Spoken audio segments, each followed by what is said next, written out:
어느 한 회사에 늘 웃는 얼굴로 사람들에게 인사하고 말하는 사람이 있었습니다. 회사원이. 늘 항상 사람들한테 좋은 모습으로 웃으면서 잘 대해서 사람들이 그 사람한테 별명을 하나 붙여줬는데 스마일맨이었어요. 그 스마일맨이었던 회사원이 어느 날 회사에 출근을 했는데 계속해서 얼굴을 찡그리고 있는 거예요.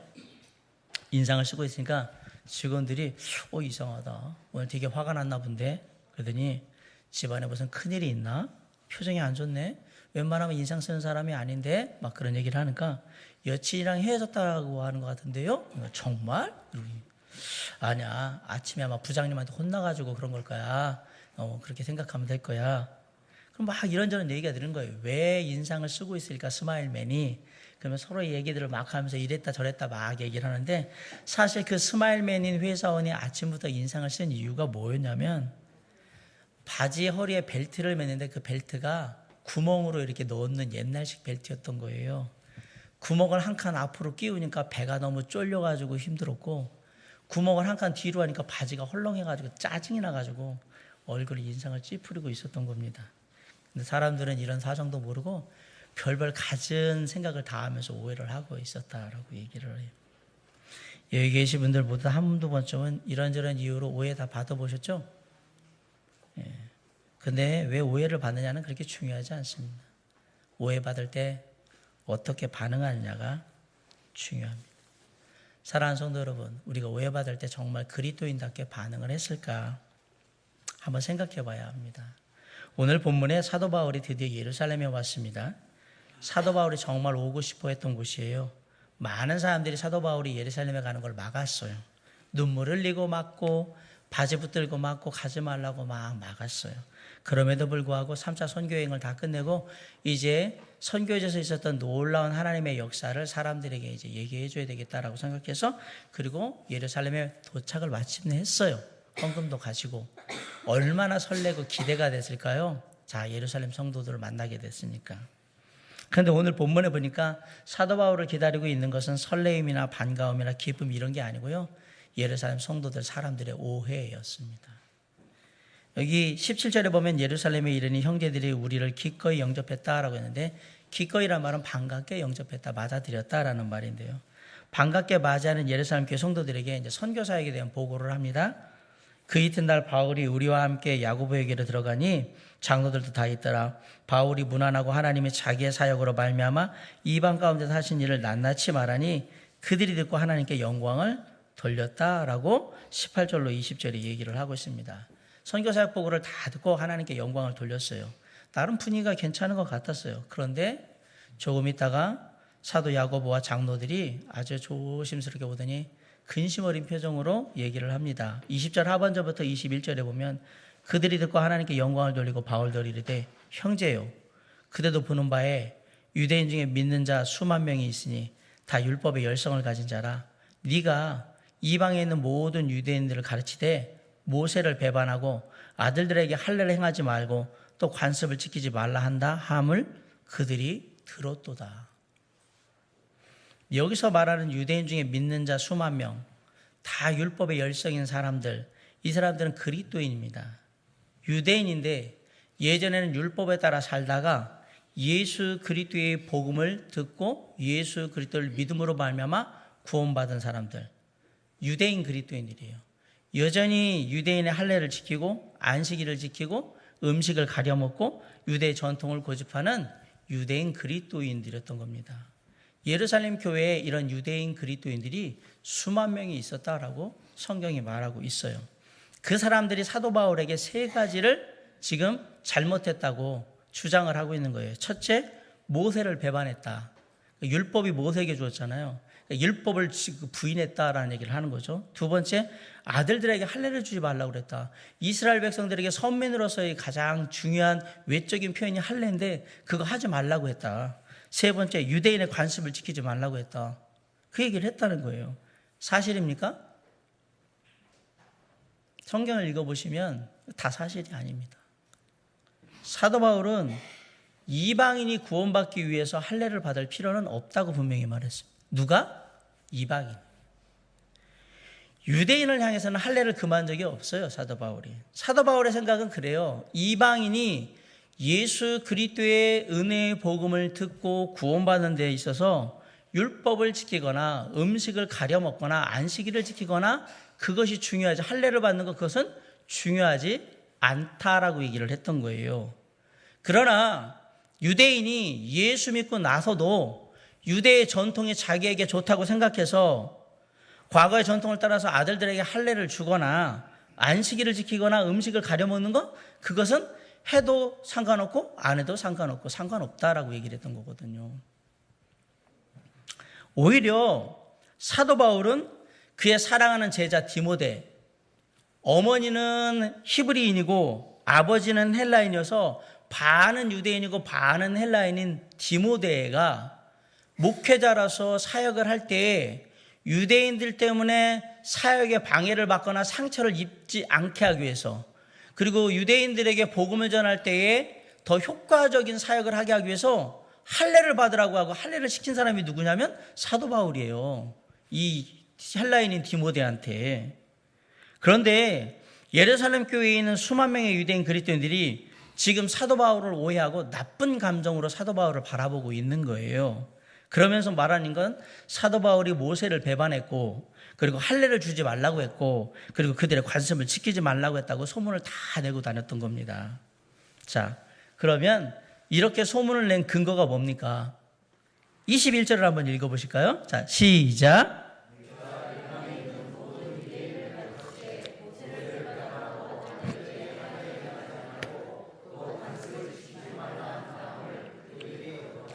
자, 이렇게 모세에 대해서, 안식일에 대해서, 율법에 대해서, 할례에 대해서, 관습에 대해서 사도 바울이 못하겠다라고 소문을 내고 다닌 근거가 뭡니까?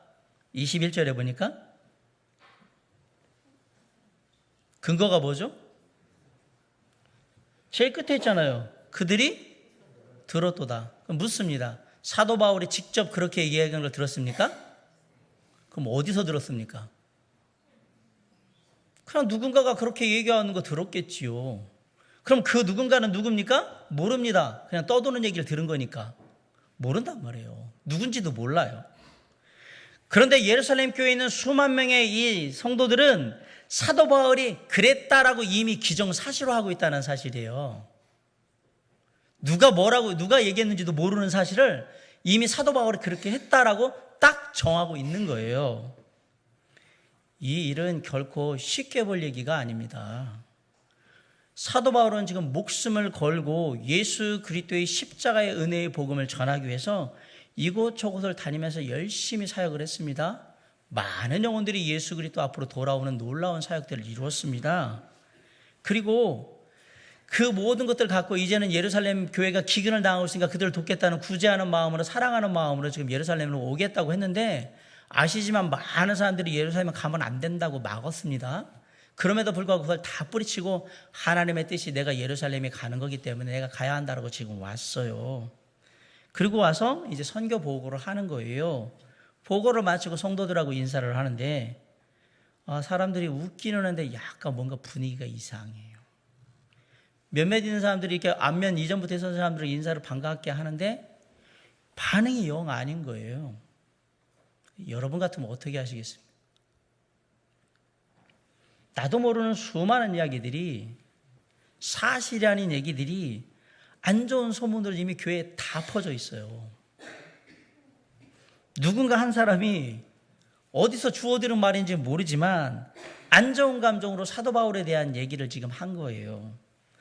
박 집사님, 사도 바울 얘기 들었어요? 무슨 얘기요? 들은 적이 없는데요? 내 친구가 고린도에 사는데 그래서 사도 바울이 모세를 배반했다는 얘기가 있어요. 할례도 주지 말라고 그랬대요. 더 가관인 거는 유대인의 관습도 지키지 말라고 그랬대요.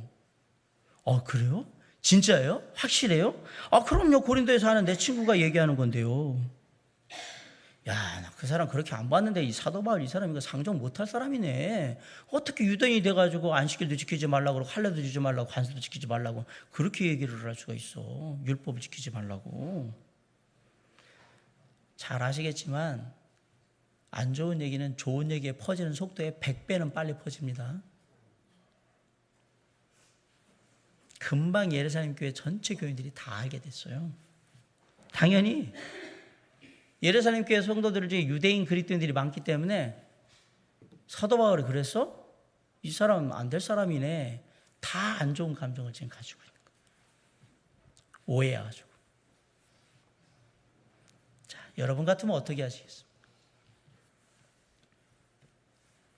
오랫동안 목숨 걸고 복음 전하러 이것저것 돌아다니다가 이제 교회에 들어왔는데 내가 하지도 않은 일에 하지도 않은 말에 대해서 헛소문이 다 돌아가지고 나이들 사람들이 영 탐탁치 않게 막 바라보고 있는 거예요. 악한 감정을. 그냥 예배 시간에 나가지고 마이크 잡고 공개적으로 자 그렇게 얘기하는 사람 나오세요. 그럼 하나하나씩 좀 따져봅시다라고 성도들 다 아는 앞에서 여기 강단에 나와서 그러면서 펄펄 뛰어야 됩니까? 여러분 생각하기에는 정말 억울하고 답답하지 않겠습니까? 지금도 사역하다 보면 이런 일들은 비일비재하게 많습니다. 하지만 사도 바울은 그런 오해 속에서도 놀라운 모습을 보여줍니다. 펄펄 뛰지도 않았고요. 애써 변명하지도 않았고요.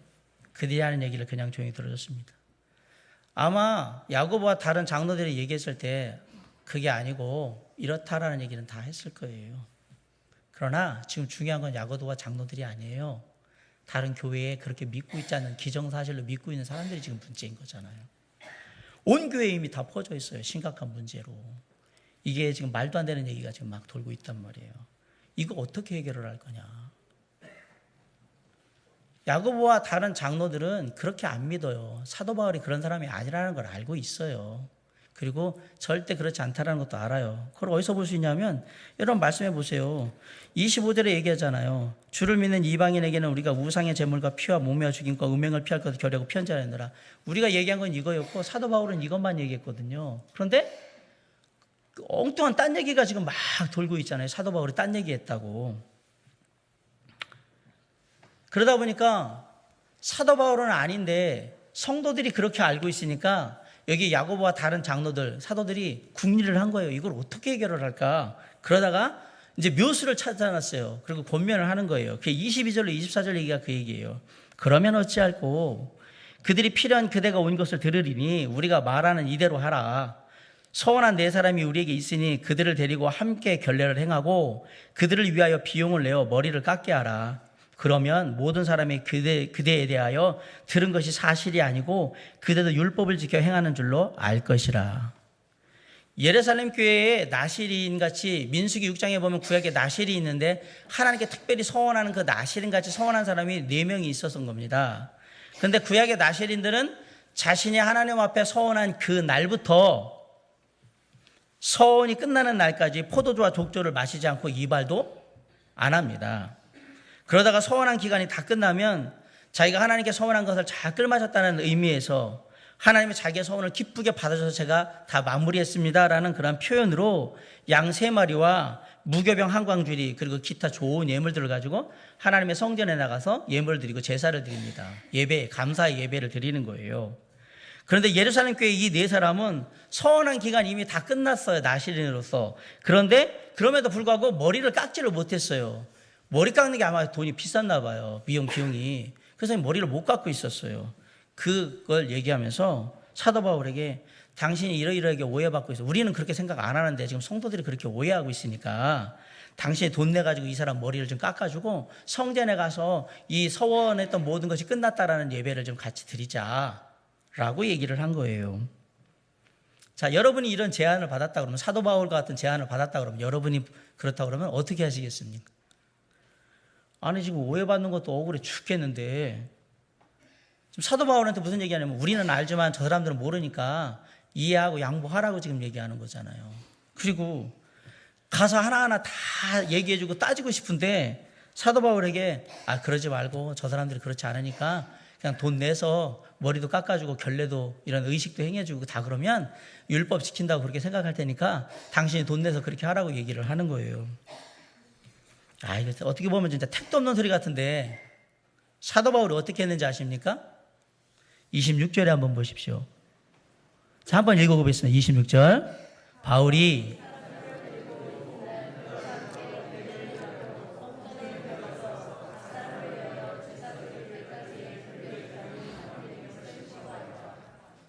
놀랍게도 사도 바울이 야고보와 다른 장로들이 권하는 대로 그대로 합니다. 잘 아시겠지만 사도 바울은 굳이 이렇게까지 할 필요가 없습니다. 하지만 바울은 잘못된 오해가 있음에도 불구하고 진짜 섭섭함에도 불구하고 그들의 요구대로 그대로 합니다. 사도 바울이 왜 그랬을까? 오해받는 건 사실 억울해요. 그런데 지금 영혼들을 생각하고 교회를 생각하는 거예요. 그러니까 지금 성도들이 그렇게 알고 있다고 하니까 하겠습니다. 그래서 예루살렘 교회를 더 평안하게 만드는 게 먼저라고 생각해서 하라는 대로 그냥 따르고 있는 거예요. 사랑하는 성도 여러분, 우리가 이 오해 많은 세상에서 어떻게 하면 꿋꿋이 견디며 나갈 수 있을까? 사도 바울이 우리한테 지금 좋은 교훈을 주고 있는데요. 사랑하는 마음을 가지라고 지금 얘기하는 겁니다. 하나님이 우리 안에 사랑의 마음을 허락하시지 않으면 이 오해 많은 세상에서 답답하고 억울하고 분해서 우리 못 삽니다. 사랑하셔야 합니다. 오늘 본문이 우리에게 주는 귀한 오해에 대한 교훈이 있습니다. 첫 번째, 오해는 불가피하다라는 얘기예요. 오해는 있을 수도 있고 없을 수도 있고 이런 게 아니라요. 오해는 반드시 따라온다라는 사실이에요. 쉽게 말씀드릴게요. 세상에 오해 한번 안 당하고 사는 사람 없다 이 얘기예요. 그렇죠? 다 오해받고 산 경험이 있다라는 얘기예요.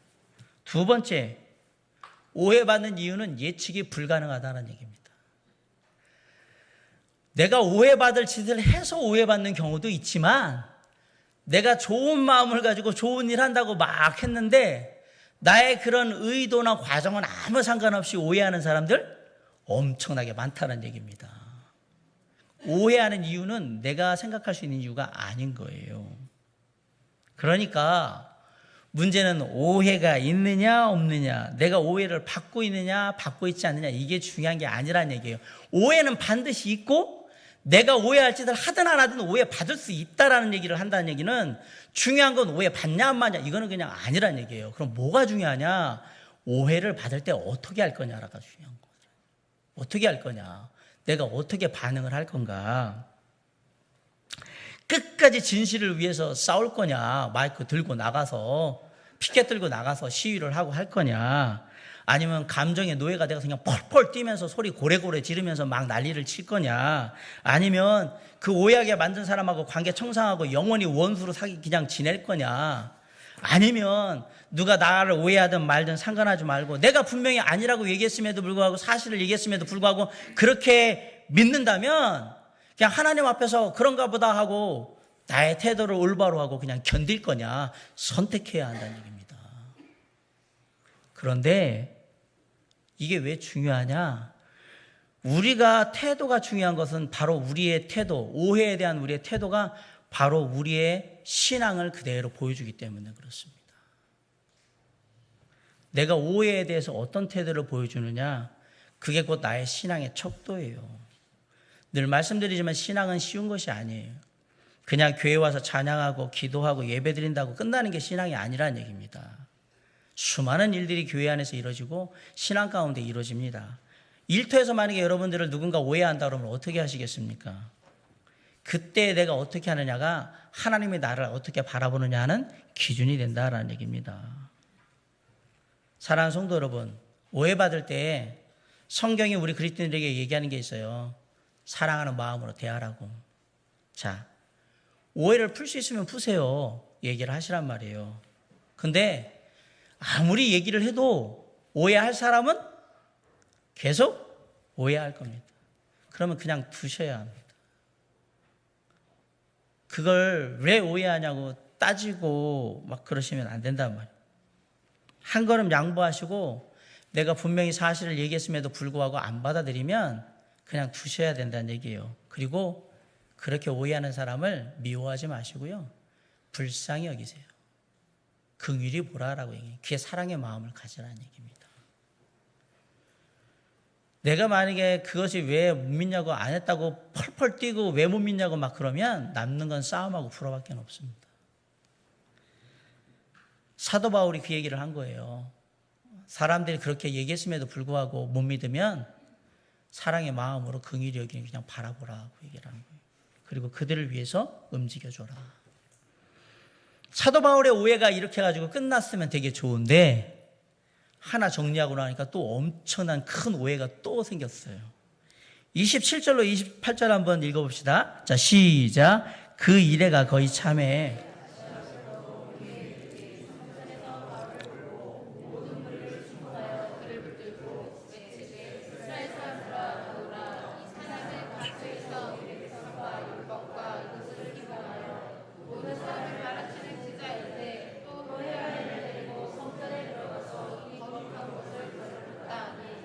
네, 우리가 잘 아는 대로 유대인의 성전은 아무나 못 들어갑니다. 성전의 지성소는 대제사장만 1년에 딱 한 번 들어갈 수 있는 곳이고요. 성소는 맡은 바 제사장들만 들어갈 수 있습니다. 그 다음에 성전의 다른 구역들도 유대인이 들어갈 수 있는, 남자들이 들어갈 수 있는 데가 있고요, 여자들이 들어갈 수 있는 데가 있고요, 이방인들이 들어올 수 있는 데가 다 정해져 있습니다. 아무데나 막 못 들어가요. 그런데 아시아에서 온 유대인들이 고소를 했어요. 사도 바울을 고소했는데 뭐라고 고소를 했냐? 사도 바울이 헬라인 드로비모를 데리고 성전에 들어갔다라고 고소를 했어요. 그게 정말 사실일까? 근데 그게 사실이 아니라는 걸 29절을 보면 알 수 있어요. 이는 그들이 전에 에베소 사람 드로비모가 바울과 함께 시내에 있음을 보고 바울이 그를 성전에 데리고 들어간 줄로 생각함이러라. 자, 사도 바울이 헬라인 드로비모와 함께 예루살렘 성 안에 들어와서 같이 다녔어요. 그랬더니 사람들이 그 모습을 보고 뭐라고 그랬어요? 사도 바울이 헬라인 드로비모와 함께 예루살렘 성전에 들어갔다라고 얘기를 한 거예요. 성 안에 돌아다녔는데 성전에 들어갔다라고 얘기하는 거예요. 이방인이 성전에 막 들어가면 안 되거든요. 그런데 여기서 이 사람들을 이렇게 충동한 무리들이 누구냐? 이 사람들은 그리스도인이 아닙니다. 또 여기 있는 사람들은 사도 바울이 소아시아에서 전도할 때 그때마다 따라다니면서 율법의 할례가 이방인한테 필요 없다고 얘기하니까 그것 때문에 기분 나쁘다고 계속해서 사도 바울을 회방하던 유대인들이에요. 이들은 데살로니가, 에베소, 빌립보에 있던 그 유대인들이 이제 유월절을 맞아서 절기를 지키기 위해서 예루살렘에 다 오잖아요. 그때 와가지고 우리 그때 있었는데 보니까 사도 바울이 헬라인 데리고 성전에 들어갔더라고. 그러고 이렇게 소동을 내면서 또다시 사람들을 오해하게 만든 거예요. 근데 이러면 진짜냐고 진위를 확인했느냐? 아니요. 이 말을 들은 사람들이 바로 사도 바울의 멱살을 잡고 성전에서 끌어냅니다. 그리고 문 닫아버리고 밖에 나와서 사도 바울을 때립니다. 죽이려고 때리는 겁니다. 나중에 사도 바울이 로마 병사들한테 데리고 갈 때 병사들이 어떻게 데리고 갔다고 그랬어요? 들어서 데려갔다는 얘기예요. 이미 거의 거의 죽을 만큼 지금 맞았다는 얘기거든요. 한참을 때리고 이제 돌로 쳐서 죽이려고 딱 하는데 그때 누가 나타나냐? 로마의 천부장이 나타나가지고 군대사를 데리고 와가지고 이걸 다 말린 거예요. 그럼 로마의 천부장이 왜 왔느냐? 백부장이나 천부장은 자기가 맡고 있는 지역의 치안을 안정시키고 소요나 폭동이 일어나지 않게 하는 게 의무예요. 임무란 말이에요. 역할이. 그런데 만약에 자기가 치안을 담당하고 있는 그 지역에 폭동이나 소요가 일어나가지고 이게 로마의 본국에 보고가 되면 소환이에요. 바로. 너 들어와 라고 소환당한단 말이에요. 그렇기 때문에 뭔가 일이 벌어져가지고 막 사람들이 투닥거린다 그러면 재빠르게 군사들을 데리고 가서 뭐 해야 되냐면 요걸 진정시키고 그래서 아무 일 없던 거로 해결해야 보고가 안 될 거 아니에요. 그래서 빨리 움직인 거예요. 이 얘기를 듣고 저쪽에 사람들이 모여서 막 누구 하나 막 패고 있는데 빨리 가봐야 되겠다 갔는데 와가지고 다 떼어놓고 딱 잡았는데 이 사람이 누구냐? 구한 사람이 그냥 사도 바울이었던 거예요. 그래서 물어봤어요. 왜 이 사람이 이렇게 패냐? 왜 때리고 있냐? 왜 죽이려고 하냐? 그랬더니 이 사람은 이렇게 하고 저 사람 저렇게 하고 막 혼란스럽게 막 얘기를 하니까 이거 모르겠으니까 일단은 우리 저기 군 영내로 데리고 가자고 해서 데려가는데 거반 죽게 된 사도 바울을 그래서 데리고 가고 있는 거예요. 여기에서 사도 바울이 또 놀라운 그 다음에 사도 바울이 이제 누워있는 상태에서 내가 시간을 정하고 백성들한테 얘기 좀 하겠다고 이렇게 얘기가 나오면 이제 그 뒤에 나오잖아요. 여기서 사도 바울이 우리가 오해받고 있을 때 그 오해 많은 세상에서 꿋꿋하게 견딜 수 있는 또 하나의 좋은 교훈을 주는데요. 모든 걸 하나님께 믿고 맡기셔야 한다는 얘기입니다. 사도 바울이 지금 그러고 있는 거예요. 오해당할 때 너무 원통하고 억울하죠. 그게 나한테 치명적인 손해를 입히고 내 이미지를 다 깎아먹고 막 그럴 때 그 마음의 상처는 지워질 수가 없습니다. 그럴 때에도 하나님께서 우리에게 말씀하시는 거예요. 선하신 하나님을 믿고 맡기라고 얘기하는 거예요. 그 오해 속에서도 내가 자녀들을 위해서 선을 이루리라 믿고 맡기라는 얘기입니다. 이미 말도 안 되는 소문이 다 퍼졌는데 이거 어떡할 건가? 이미 온 사방에 다 퍼져서 이 오해를 어떻게 걷잡을 수 없는데 어떻게 할 건가? 그때에도 어떤 상황 속에서도 하나님의 자녀들을 향해서 선을 이루시는 하나님을 믿고 맡기라고 얘기하는 겁니다. 고린도서 4장 7절로 9절에 보면 우리가 이 보배를 질그릇에 가졌으니 이는 심히 큰 능력은 하나님께 있고 우리에게 있지 아니함을 알게 하려 함이라. 우리가 사방으로 우겨쌈을 당하여도 쌓이지 아니하며 답답한 일을 당하여도 낙심하지 아니하며 박해를 받아도 버림받지 아니하며 거꾸로 틀림을 당하여도 망하지 아니한다라고 했습니다. 로마서 8장 28절에 우리가 알거니와 하나님을 사랑하는 자 곧 그의 뜻대로 부르심을 입은 자들에게 모든 것이 합력하여 선을 이루느니라. 선을 이루실 우리 하나님을 믿고 그분 바라보면서 기다리셔야 됩니다. 우리가 잘 아는 찰스 스펄전 목사님이 목회를 하다가 굉장히 낙심하면서 위기를 맞은 때가 있었습니다. 교회에 목사님에 대한 이런저런 안 좋은 소문들이 하지도 않은 일들이 막 퍼져가지고 성도들이 알아가지고 목사님 이랬네 저랬네 막 얘기가 나왔어. 그래서 아닙니다. 그게 아닙니다라고 얘기를 했는데 아까 말한 대로 이미 기정사실화돼가지고 이게 어쩔 수가 없는 거예요. 그래서 목사님이 기도하다가 교회를 사임해야 되겠구나. 내가 사임하기 전에 우리 성도들 한 가정 한 가정씩 다 마지막으로 돌보고 고마웠다고 얘기하고 마무리해야지라고 해서 이제 한 가정씩 성도들 신방을 하기 시작했는데 그 가운데 목장을 하는 성도님이 계셨던 거예요. 그래서 그 목장에 가서 이제 성도님 만나서 교제하고 식사도 하고 그리고 이제 잠깐 좀 쉬려고 밖에 나가서 목장 구경을 하는데 이제 소들이 있는 축사 우리 쪽으로 갔거든요. 근데 이 소들이 놀랍게도 그 축사 우리의 창살에 머리를 다 빼고 저쪽 바깥에 있는 초장을 바라보면서 이러고 있는 거예요. 근데 한두 마리가 그러고 있는 게 아니라 거의 대부분의 소들이 다 그러고 있으니까 너무 신기해가지고 그 성도님한테 형제님 제가 소 우리에 가서 보니까 소들이 다 바깥에 있는 초지 있는 쪽을 다 바라보고 있던데 왜 그러고 있는 거냐고 물어봤어요. 그랬더니 목사님 소들이 저 우리를 부술 수도 없잖아요. 그리고 저 우리를 넘어갈 수도 없잖아요. 그런데 어디에 가고 싶냐면 저 초장에 가고 싶거든요. 저 푸른 풀에 맛있는 풀 먹고 싶거든요. 그런데 저거 방법은 하나밖에 없어요. 주인인 제가 그 문을 열어줘야만 갈 수 있는 거예요. 그래서 나는 저기를 가고 싶은데 주인님 문 좀 열어주세요 하는 그 간절한 마음으로 목을 빼고 그러고 있는 거예요. 지금 딱 그 얘기를 했어요. 그때 찰스 스펄전 목사님이 깨달았어요. 아, 나는 지금 오해의 우리에 갇혀 있구나. 이 오해의 우리에서 내가 나가려고 이걸 부수려고 하거나 이걸 뛰어넘으려고 하면 안 된다는 거예요. 이 오해의 우리에 갇혀 있을 때 나를 사랑하시고 선을 이루시는 하나님께서 내 삶의 주인 되신 하나님께서 이 우리의 문을 열어서 나를 나가게 할 때까지 뭐예요? 주님 나가고 싶습니다. 벗어나고 싶습니다. 주님 바라보면서 간절히 기다려야 한다는 얘기예요. 사랑하는 성도 여러분, 믿음은 때때로 기다림을 말합니다.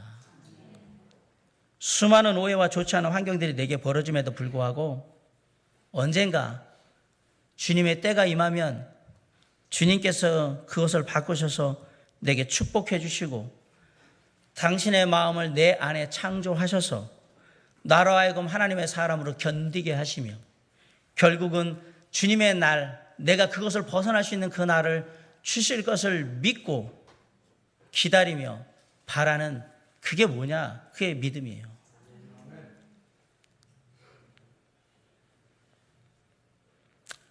이렇게 오해받은 사도 바울이 잡혀가지고 한두 달만 있었던 게 아니고 가이오의 감옥에서 2년을 잡혀 있었어요. 하지만 수년 후에 사도 바울이 이 상황을 얘기하면서 빌립보서 1장 12절에서 이렇게 간증을 합니다.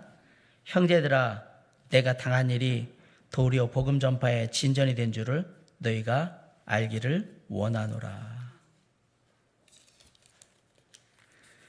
내가 이 오해 가운데서 선을 이루는 하나님을 바라보고 있었더니 하나님이 결국 당신의 귀하신 뜻을 이루셨다. 이걸 통해서 얘기하는 거예요.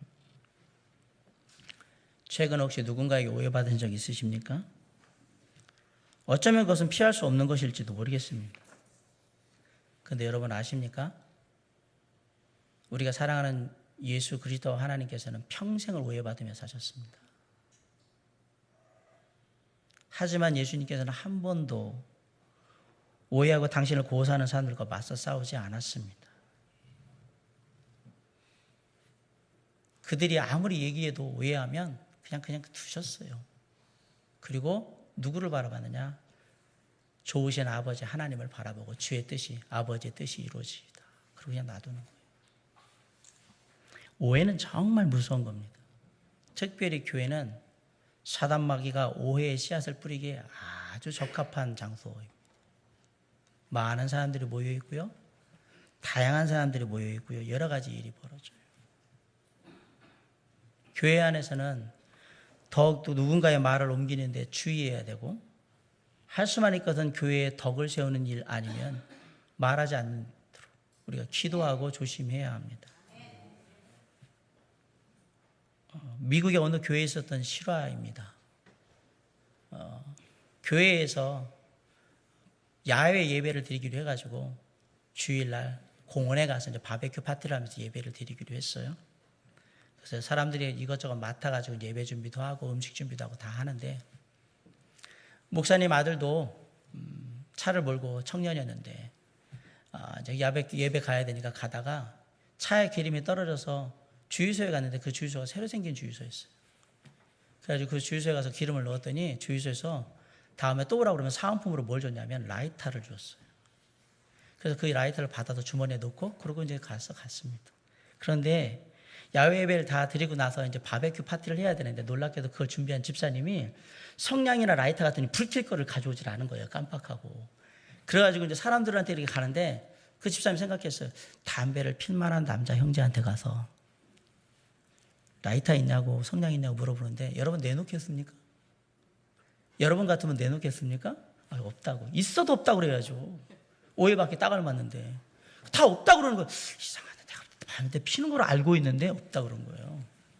그래서 쭉 이렇게 막 돌아다니면서 이거 어쩌지 그랬는데, 우연히 그 옆을 지나가던 목사님 아들이 그 얘기를 듣고 집사님 저 라이터 있는데요? 그러고 라이터를 줬어요.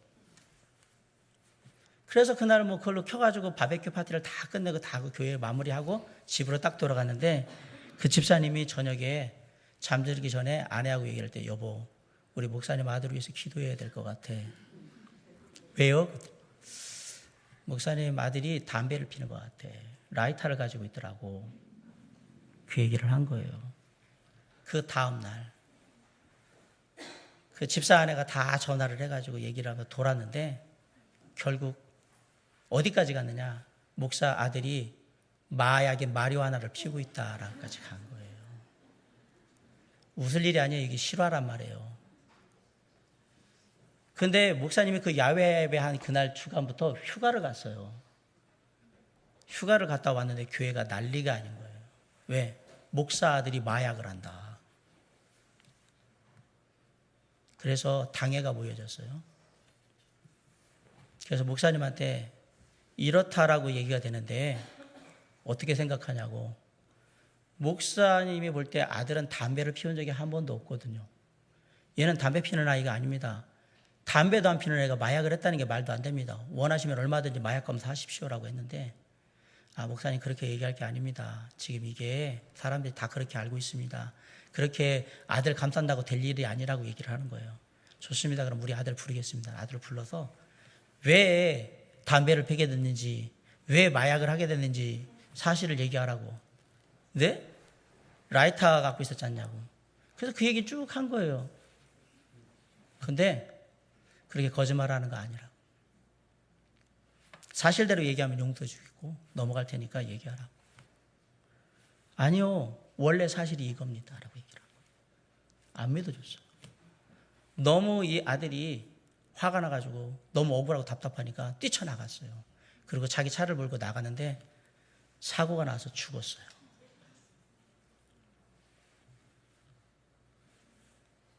그 사건이 벌어지고 나서 목사님 사임을 했어요. 더 이상 사역을 못하겠다고. 그 교회 어떻게 됐을까요?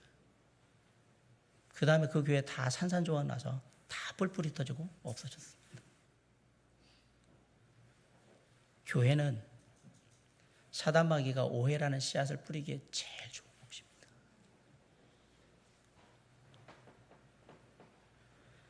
누군가에게 오해받고 있습니까?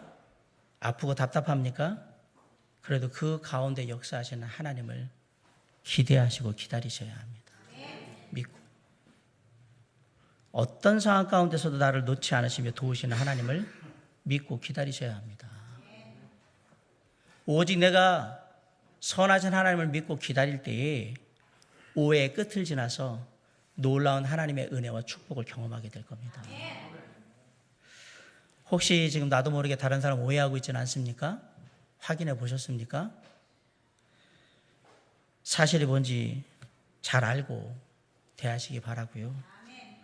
혹시 누군가에게 들은 오해의 말을 다른 사람에게 의도적으로 다른 사람을 음해하려고 전하거나 아무 생각도 없이 그냥 막 전하고 있지는 않습니까? 그런 일이 있다면 지금 다시 한번 생각해 보세요. 오늘 사도 바울이 우리에게 오해에 대한 귀한 교훈을 주는데 마음을 새기시기 바랍니다. 오해받으면 속상하고 억울하고 답답하고 분하고 미칠 것 같죠. 그러면 그 오해 속에서 좌절하고 절망하고 원망하고 막 그러는데요. 그러지 마시고 사도 바울이 얘기하는 거예요. 나도 그랬다라고. 그때 내가 아니라고 얘기하는데도 그렇게 믿고 있는 사람들이 있다면 그냥 사랑의 마음으로 불쌍히 여기라고 지금 얘기하는 거예요. 그냥 그렇게 받아버려. 그거하고 싸우지 말라고. 힘들더라도 사랑의 마음으로 양보하라는 얘기를 하는 거예요. 그리고 그때의 오해 속에서 답답하고 힘들 때 누구를 바라봐라? 나에게 늘 함께 하시며 나를 도우시고 선하게 이끄실 나의 하나님 우리 주 예수 그리스도를 바라고 기다리는 거예요. 주님, 이 오해의 우리의 문을 여셔서 주님이 예배하신 푸른 초장으로 나아가서 거기서 쉴 만한 물가에서 주님과 함께 그 쉴 때를 기대합니다. 반드시 허락하리라고 믿습니다. 주여 이끌어 주시옵소서. 언젠가 이 오해의 골짜기를 다 지나고 난 다음에 우리는 푸른 초장에 가게 될 겁니다. 그곳에서 주님이 우리를 위로하시고 새롭게 하시는 놀라운 은혜와 사랑과 그 힘을 얻게 될 것입니다. 지금 당장은 답답하고 억울하고 분하고 원통해도 그렇게 생각한다면 그냥 사랑의 마음으로 긍휼히 여겨주세요. 그리고 그때일 때마다 그럴 순간마다 주님을 더욱더 바라보시기 바랍니다. 그곳에 하나님의 은혜가 함께 할 것입니다. 세상의 삶 가운데 우리는 수많은 숱한 오해 속에서 나를 내놓게 될 텐데 그때마다 오늘 주님이 우리에게 말씀을 통해서 주셨던 교훈처럼 누군가 그렇게 생각하고 있다면 긍휼히 여기는 마음으로 주님을 바라보면서 그 모든 오해가 풀리고 주님 앞에 설 때까지 기다리고 주님께 나아감으로 주의 은혜를 경험하는 저와 여러분이 될 수 있기를 주님의 이름으로 간절히 축원합니다. 기도하시겠습니다.